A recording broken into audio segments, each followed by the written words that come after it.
예민수의 경제토크 하이투자증권 서울금융센터 이영훈 이사님과 음식료는 다시 떠오를 수 있을까 얘기하도록 하겠습니다. 음식료는 뭐 정말 가장 스타가 삼양식품이잖아요. 네, 맞습니다. 그 전에 이제 오리온 같은 삼양식품이 정말 막 히트를 치고 올라갔는데 조금 주춤합니다, 그죠? 워낙 싸지 많이 오른 많이 것도 올랐죠. 있고요, 그죠? 예. 많이 오른 거 주춤하고 삼양식품이 가니까 이제 옆에 뭐 농심, CJ 뭐 해서 한참 가다가 대장이 못 가니까 다들 눈치 보고 있는 상황인데 음식료는 어떻게 실적 나오고 이러면 다시 추가적인 업사이드가 있습니까? 어떻습니까? 일단 큰 그림으로는 네. 지금 하반기도 원가 개선세는 계속될 것 같다. 두 번째, 수출 비중이 계속해서 늘어나고 있고, 그다음에 이제 공장 가동이 본격화되는 회사들도 이제 나타나기 시작한다. 크게 달라진 건 없다, 사실. 근데 이제 그 하반기 공장 가동이 이제 본격화되는 회사들이 좀 있으니까 아무래도 그런 회사들 같은 경우 수출 비중이 높아지게 되면 이제 곡물가가 하반기는 이제 기본적으로 좀 떨어질 거라고 보고 있지만 뒤에 이제 라니냐 얘기를 좀 할 건데요. 올 하반기 내년 들어가게 되면서 이제 그것들이 실제로 매출로 나오는 곡물이 그 시점부터는 다시 곡물가가 좀 오를 여지가 있기 때문에 이제 그런 것들과 관련했을 때 수출 비중이 크면 아무래도 터치를 좀 덜 받죠. 국내는 아무래도 물가 문제 때문에 이제 가격을 올리게 되면은 이제 공정거래위원회 이런 쪽에서 이제 아무래도 이제 좀 터치가 들어오는 경우들이 많잖아요. 근데 이제 미국 같은 경우는 지금 맥도날드 그 햄버거 가격이 세트 가격이 2만 원이래거든요. 그러니까 뭐 뭐 라면이 좋은 이유 중에 하나가 그게 이제 식사 대용으로 가능하다. 뭐 이런 것들 때문에 이제 간다고 하니까 그런 부분들에 대해서 좀 말씀을 드리려고 이제.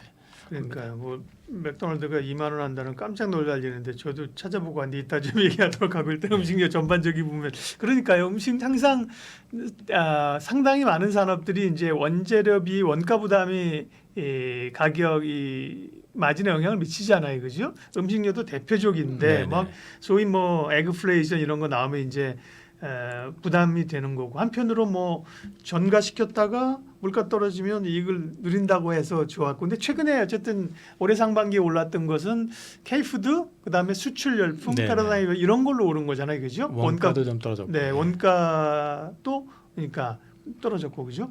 그러면 이제 앞으로는 음식료를 볼 때 뭘 주목해야 됩니까? 네. 일단 오늘은 뭐 이론적인 얘기는 아니지만 어쨌든 라니냐를 이제 하반기부터 내년까지는 한번 봐야 될 것 같아서 관련해 가지고 좀 이제 말씀 좀 드려야 될 것 같습니다. 지금 이제 동남아하고 중국 남부 쪽으로 뭐 향하는 무역풍의 속도가 엘니뇨의 후퇴로 빨라진다. 이게 이제 따뜻한 해수가 동남아하고 중국 남부 쪽에 해수면 온도를 상승을 시키다 보니까 어떤 상황이 나오냐면은 그 저쪽 동태평양이니까 저쪽 그 북미 쪽하고 이쪽은 이제 가뭄이 발생이 되고요. 그 다음에 이제 이 어디에 저 중국이나 이런 쪽은 이제 홍수 이런 것들이 이제 발생이 되다 보니까 그것과 관련해 가지고 이제 좀 저기 시장이 곡물 시장이라든지 이런 쪽이 좀 변화가 좀 생기게 됩니다. 그래서 그런 부분들에 대해서 이제 간략하게 좀 설명을 좀 드려야 될 것 같고요. 라니냐가 발생을 하게 되면은 지금 현재 보시면은 제일 끝에 이 그림이 여기에 지금 나와 있는 게 현재 가격대 위치인데요. 이런 것들이 더 앞으로 이제 더 크게 올라갈 가능성이 높다라는 걸 갖다 이제 그래프상으로 이제 말씀을 드리는 거고요. 급등했다가 상당히 떨어져 있는 상태인데 그렇죠? 이제 이게 고개를 들 것이다. 주기적으로 라니냐하고 엘니뇨는 이제 교대로 오게 되기 때문에 그렇고요. 앞서 말씀드렸지만 라니냐는 이게 이제 지리적 환경에 따라서 각 원자재에 서로 다른 영향을 주게 됩니다. 파란색은 이제 그냥 심플하게 말씀을 드리면 홍수 나는 쪽이라고 보시면 됩니다.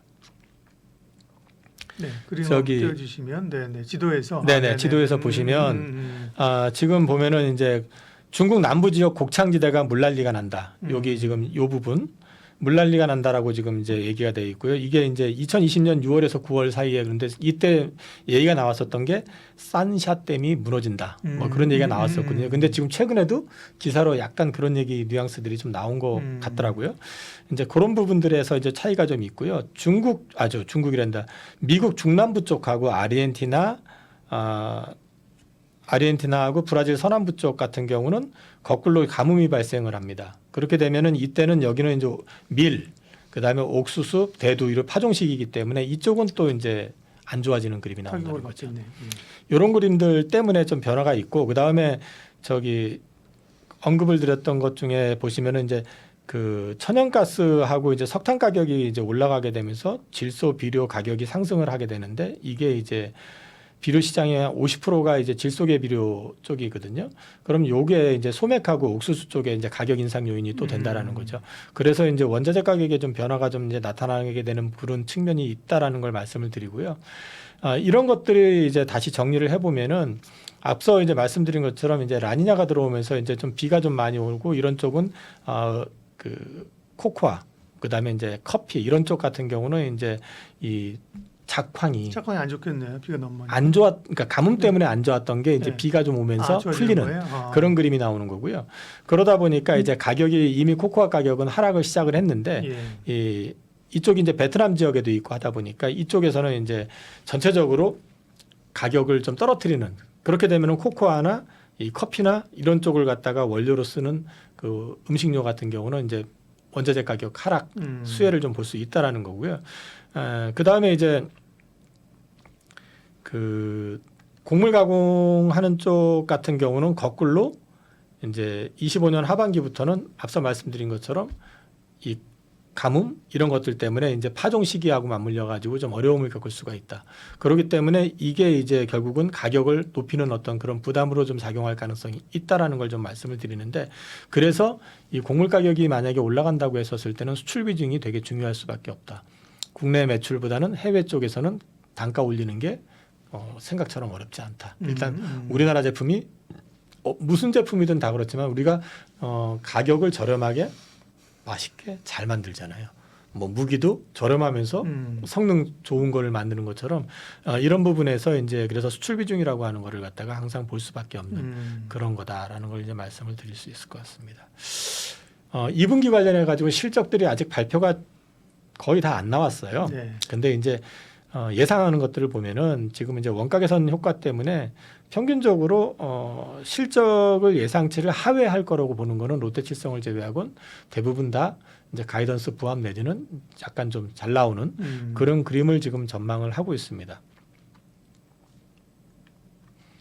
하반기 실적 전망한 거 이제 여기 IBK 증권사에서 전망한 거 표가 있어가지고 정리를 해서 갖고 왔는데, 이거는 이제 그 작년 대비기 때문에 이미 주가가 많이 올라 있을 수도 있어요. 사실은 삼양 같은 경우는 작년 대비로 보면은 매출은 크게 안 올라가는데 영업이익이 68%가 늘어나는 걸로 잡혀 있잖아요. 이런 것들이 주가에 반영이 됐기 때문에 지금 많이 올라 있는 거고, 그다음에 이제 빙그레 같은 경우가 영업이익이 31% 정도 증가, 그다음에 이제 하이트 진로가 30% 정도 증가, 제일지당이 25% 증가해서 하반기도 전체적으로는 영업이익이 좀 증가할 걸로 일단 업황으로서 봤을 땐 기대를 하고 있습니다.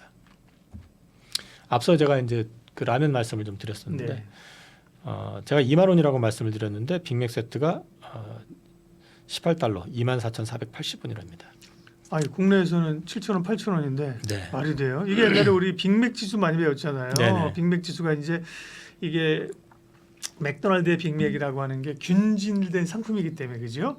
한국에서 요만하고 미국에서 이만한 게 아니라 거의 비슷하게 네네. 만든다는 거니까 이게 한국에서 팔리는 가격, 일본에서 팔리는 가격, 미국에서 팔리는, 그리고 환율 계산하는 그게 빅맥 지수거든요. 그렇게 하면 뭐 7,200원, 8,000원이면 뭐 얼마예요? 이게 이렇게까지 안 나와야 되는데, 저는 진짜 사실인가 보고 찾아봤는데 진짜 뭐 18달러 막 15달러. 네, 맞습니다. 야, 빅맥 세트 하나 2만 원을 한다는 얘기예요? 그래서 예. 바이든 대통령이 인기가 없다는 게, 아. 경제가 사실은 바이든 행정부가 경제만 놓고 보면은 그 지표 자체는 나쁘지 않거든요. 근데 이게 지금 한쪽으로 쏠려 있다 보니까 중산층 이하 사람들 같은 경우는 이게 그 엔겔 지수라고 그러잖아요. 이 네. 비중이 너무 높 올라가다 보니까 굉장히 힘들어하죠.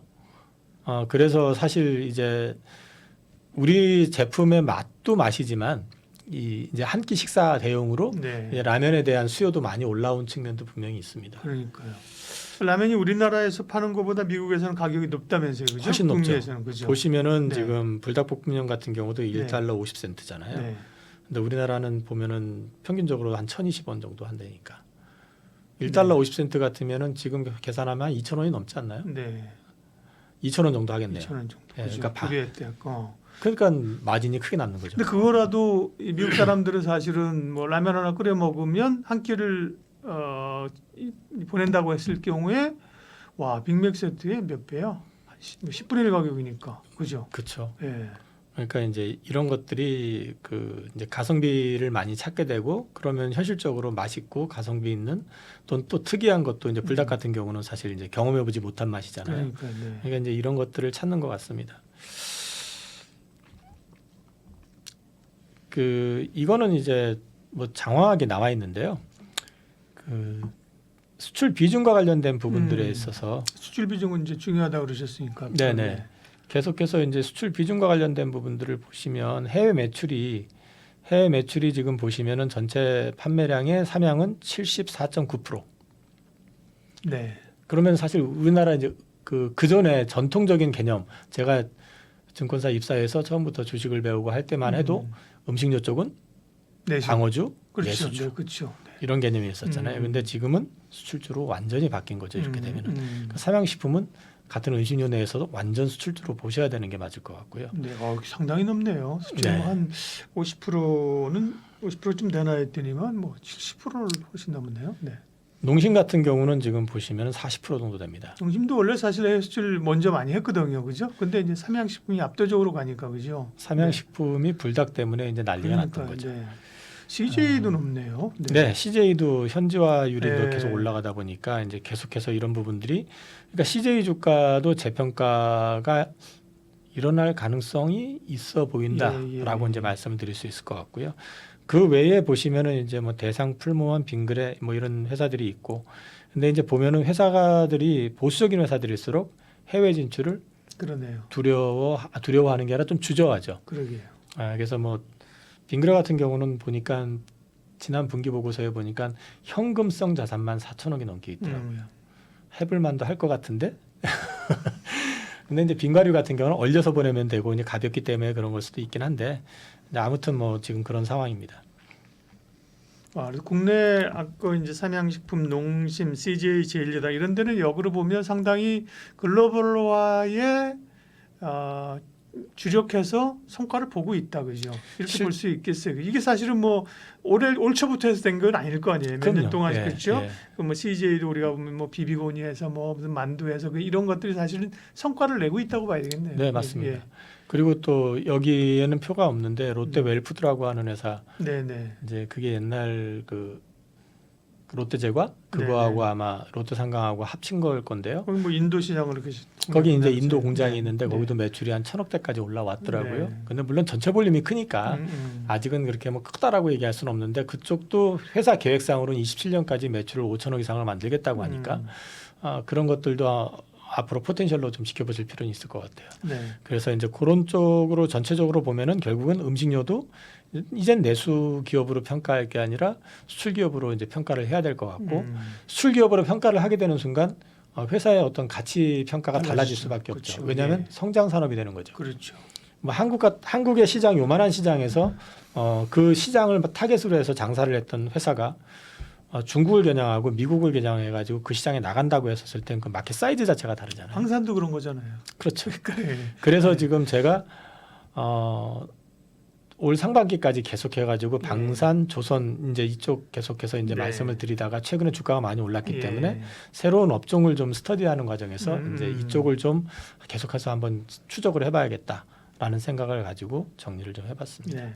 다만 하반기 이렇게 가면서는 원가 부담은 좀 있을 수도 있다. 앞서 말씀하신 라니냐. 하반기까지는 문제가 없고요. 내년 들어가면서 내년 한 중반 이후부터 원가 부담이 좀 나올 것 같습니다. 지금 이제 파종 들어갈 때 아무래도 가뭄 뭐 이런 것들 때문에 이제 앞서 말씀드린 옥수수라든지 대두라든지 이런 쪽이 아무래도 이제 좀 작황이 좋지 않을 가능성 이런 것들이 좀 나오는 것 같습니다. 그러면 투자의 접근은 물론 뭐 밸류도 봐야 되고 가격이 많이 오른 거를 반영해야겠지만 기본적인 로직은 수출 비중이 높은 쪽 우선. 아무래도 높은 쪽을 보는 게 지금은 투자 아이디어로서 내수주가 아니라 이제 수출주로서의 성장이라는 관점에서 이제 포커싱을 해서 보려면 수출 관련된 쪽이 비중이 커지는 쪽을 보시는 게 좋을 것 같아요. 이게 삼양식품, 농심, CJ 제일제당 이런 쪽이 높고요. 오리온 같은 경우 얼마나 되나 모르겠어요. 오리온도 사실은 오리온은 이미 예전에 우리가 초코파이부터 해가지고 한번 사실은 해외 진출을 해서 그죠. 네네. 어떻게 보면 이들 기업보다도 먼저 사실은 해외 글로벌로 한 기업 아닐까요, 그죠? 근데 네. 이제 주목을 못 받는 건 그러니까. 이미 다 이제 시장을 뚫었었고, 네. 그다음에 최근에 러시아 쪽은 아무래도 좀 전쟁 여파도 있고, 그죠? 네. 그런 것도 있고, 그러다 보니까 주가가 한번 크게 올랐다가 저희 리가켄바이오 인수하면서 또 이제 빠졌었잖아요. 그렇죠. 근데 예. 이제 최근에 이제 리가켄바이오가 주가가 다시 이제 반응을 보이고 있기는 한데 네, 네.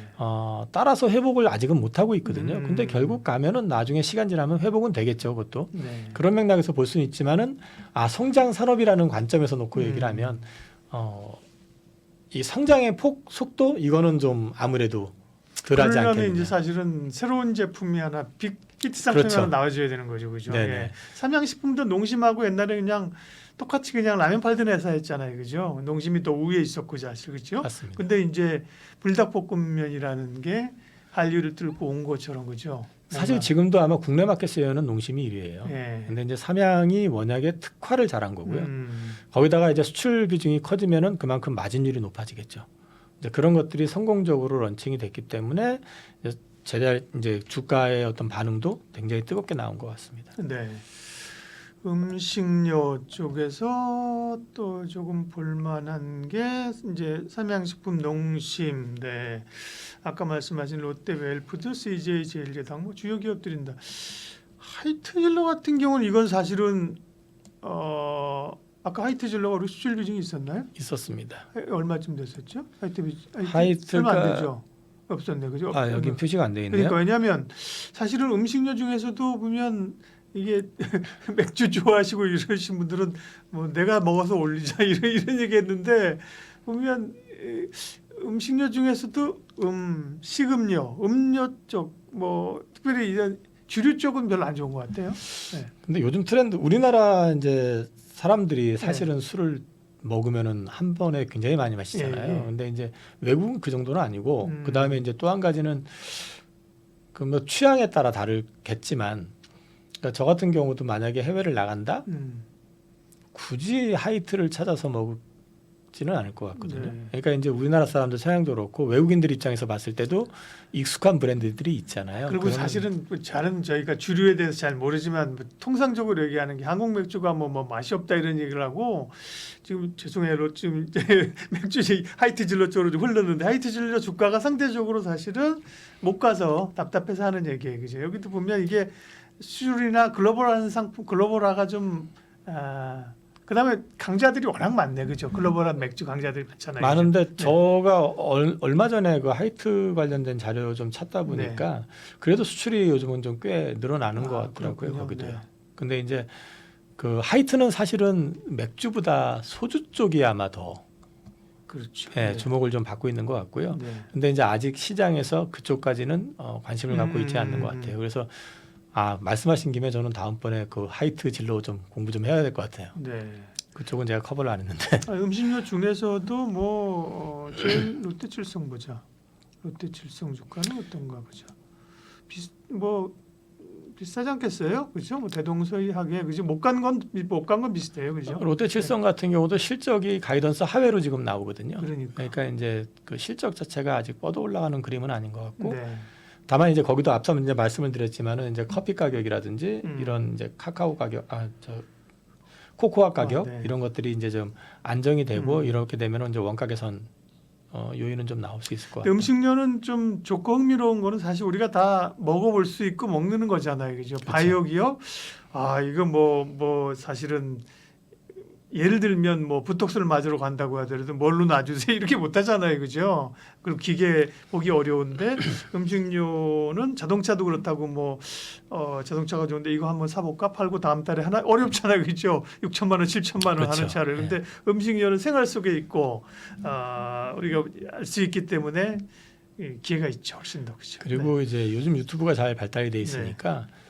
유튜브에서 이제 좀 보시면 사실 불닭볶음면 같은 경우도 유튜브에서 이제 챌린지 게임으로 해가지고 이제 올랐었던 것처럼 최근에 이제 외국인들이 우리나라 방문을 하면은 편의점 방문이 하나의 코스처럼 돼 있다고 하잖아요. 그래서 편의점 들어가가지고 뭐 삼각김밥부터 시작을 해가지고 뭐 바나나 맛 우유를 뭐 네. 산다 뭐 그러니까 이런 것들도 한번 추적해 보시면 본인도 물론 당연히 드셔보실 만할 테니까 드셔보시고 그다음에 이제 해외 반응 같은 거 좀 체크해 보시면 거기서도 좀 팁이 좀 나오지 않을까. 그래서 뭐 우양이라는 기업도 사실은 급등을 했었잖아요. 네네, 근데 맞습니다. 확실히 좀 이런 가벼운 기업들은 급등했다가 상승폭을 빠른 시간에 확 돌려냅니다. 물론 더 오를 수도 있지만 그죠. 변동폭이 좀 변동성이 너무 심하죠. 크니까 네. 그죠. 그런 걸 보면 뭐 우리가 자꾸 대형주를 얘기하는 이유 자체가 그죠. 이유가 있습니다. 네. 오늘 음식료 이야기까지 하이투자증권 서울금융센터 이영훈 이사님 함께했습니다. 오늘도 아주 유익한 시간 내주셔서 고맙습니다. 감사합니다.